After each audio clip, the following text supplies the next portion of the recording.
Hi, welcome to ఏఐటీవీ. తెలంగాణలో auto rickshaw కార్మికులు తీవ్ర ఇబ్బందుల్లో కూరుకుపోయారు. రాష్ట్ర వ్యాప్తంగా ఆటో ఎల్పీజీ సరఫరాలో ఏర్పడిన తీవ్ర అంతరాయం రవాణా రంగాన్ని కుదిపేస్తుంది. ఈ క్లిష్ట పరిస్థితులపై రాష్ట్ర పౌర సరఫరాల శాఖ మంత్రి ఉత్తమ్ కుమార్ రెడ్డి స్పందించారు.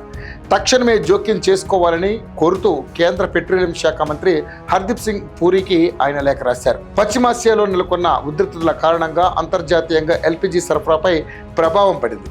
దీనివల్ల తెలంగాణలో రోజుకు సుమారు 55 మెట్రిక్ టన్నుల ఆటో ఎల్పీజీ కొరత ఏర్పడింది.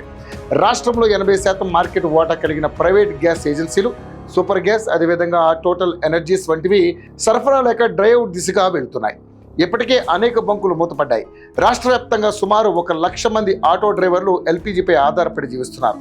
గ్యాస్ దొరకకపోవడంతో వారి జీవనోపాధి దెబ్బతినడమే కాకుండా ప్రజా రవాణాకు తీవ్ర ఆటంకం కలుగుతోంది. ప్రభుత్వ రంగ సంస్థల నుండి ప్రైవేటు ఆపరేటర్లకు గ్యాస్ సరఫరా పెంచేలా చర్యలు తీసుకోవాలని, తద్వారా సామాన్య ఆటో కార్మికులను ఆదుకోవాలని మంత్రి ఉత్తమ్ కుమార్ రెడ్డి తన లేఖలో కోరారు.